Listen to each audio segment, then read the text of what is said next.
നമസ്കാരം. കടലിൽ ഇന്ത്യൻ നാവികരുടെ ചോരയൊഴുകുമ്പോൾ ദില്ലിയിൽ കേന്ദ്രം ഉറക്കത്തിലും. എത്ര മൃതദേഹം കണ്ടാലാണ് ഇനി കേന്ദ്ര സർക്കാർ കണ്ണു തുറക്കുക?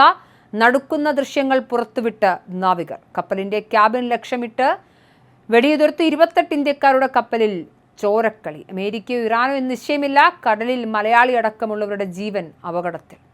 വിദേശ കടലുകളിൽ ഇന്ത്യൻ നാവികർ നിരന്തരം ക്രൂരമായ ആക്രമണങ്ങൾക്കും മരണങ്ങൾക്കും ഇരയായിക്കൊണ്ടിരിക്കുമ്പോഴും കേന്ദ്ര സർക്കാർ കാണിക്കുന്ന കുറ്റകരമായ നിഷ്ക്രിയത്വത്തിനെതിരെ കടുത്ത അമർഷവും രോഷവുമായി നാവികരുടെ പ്രമുഖ കൂട്ടായ്മയായ forward siemens union of India.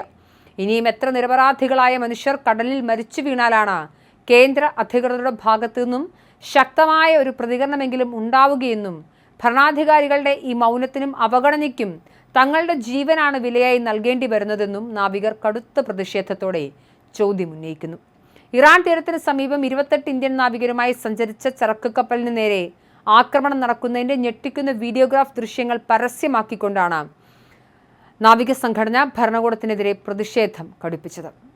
Mozambique പതാകയേന്തി എത്തിയ LPG ടാങ്കർ കപ്പലിന് നേരെയാണ് കഴിഞ്ഞ ദിവസം അജ്ഞാത ശക്തികളുടെ ഭീകരാക്രമണം ഉണ്ടായത്.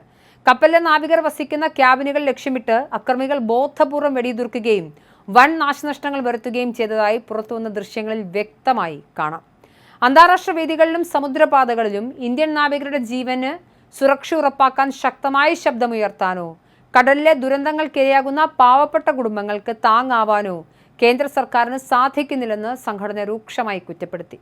തങ്ങൾ ആർക്കും വന്ന് ആക്രമിക്കാനും കൊന്നുതള്ളാനുമുള്ള ഇരകളല്ല എന്നും ഈ രാജ്യത്തെ നികുതിദായകരായ സാധാരണ പൗരന്മാരാണെന്നും നാവികർ വൈകാരികമായി ഓർമ്മിപ്പിക്കുന്നു. അതേസമയം നിലവിൽ നടന്ന ഈ ആക്രമണത്തിന് ഉത്തരവാദിത്തം അമേരിക്കയോ ഇറാനോ ഔദ്യോഗികമായി ഏറ്റെടുത്തിട്ടില്ല. കപ്പലിലുണ്ടായിരുന്ന 28 ഇന്ത്യൻ നാവികരെയും ഇറാന്റെ രക്ഷാസേനയാണ് രക്ഷപ്പെടുത്തി കരയിലെത്തിച്ചത്. എന്നാൽ ഇത് ഇറാനിയൻ കപ്പലാണെന്ന് തെറ്റിദ്ധരിച്ച് അമേരിക്കൻ സേന നടത്തിയ ആക്രമണത്തിൽ ആണോ അതോ 2 പേർ കൊല്ലപ്പെട്ടതായി ഇറാൻ ഭരണകൂടം ആരോപിക്കുന്നുമുണ്ട്. വിദേശ കടലുകളിലെ വൻ ശക്തികളുടെ സംഘർഷങ്ങളിലും കടൽക്കൊള്ളക്കാരുടെ ആക്രമണങ്ങളിലും ഒക്കെ പെട്ട് ഒട്ടേറെ ഇന്ത്യൻ നാവികർക്കാണ് ഇതിനോടകം തങ്ങളുടെ ജീവൻ നഷ്ടമായത്. ദിവസങ്ങൾക്ക് മുൻപ് തന്ത്രപ്രധാനമായ ഹോർമൂസ് കടലിടുക്കിൽ വെച്ച് കൃത്യമായ സമയത്ത് വൈദ്യസഹായം ലഭിക്കാതെ ദാരുണമായി മരണപ്പെട്ട ഇന്ത്യൻ നാവികൻ നിശാന്ത് ഉദ്നാഥിന്റെ മൃതദേഹം അഴുകാതിരിക്കാൻ സഹപ്രവർത്തകർ വെള്ളക്കുപ്പികൾ നിർത്തിവെച്ച് തണുപ്പിക്കാൻ ശ്രമിച്ച ദൃശ്യങ്ങൾ രാജ്യത്തെയാകെ നടുക്കിയിരുന്നു. ഇതുവരെ കുറഞ്ഞത് 9 ഇന്ത്യൻ നാവികരെയെങ്കിലും വിദേശ കടലുകളിലെ അനാവശ്യ തർക്കങ്ങളിലും ആക്രമണങ്ങളിലും ജീവൻ നഷ്ടപ്പെട്ടിട്ടുണ്ടാകുമെന്നാണ് ഔദ്യോഗിക കണക്ക്. പ്രവാസികളായ നാവികരുടെ കാര്യത്തിൽ സർക്കാർ കാണിക്കുന്ന ഈ അവഗണന അവസാനിപ്പിച്ചില്ലെങ്കിൽ സമരം ശക്തമാക്കാനാണ് നാവിക സംഘടനകളുടെ തീരുമാനം.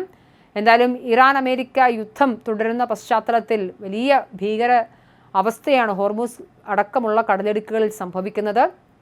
ഇറാനും അമേരിക്കയും ഒന്നും ഉത്തരവാദിത്തം ഏറ്റെടുക്കാതെ പോലും വലിയ ആക്രമണങ്ങൾ കപ്പലുകൾക്ക് നേരെ നടക്കുന്നുണ്ട്. ഈ ഘട്ടത്തിൽ വിദേശ രാജ്യങ്ങളിൽ നമ്മുടെ ഇന്ത്യൻ നാവികർ കൊല്ലപ്പെടുമ്പോൾ അതിഭീകരമായ മൗനമാണ് കേന്ദ്ര സർക്കാർ സ്വീകരിക്കുന്നത് എന്ന വിമർശനമാണ് ഉയരുന്നത്.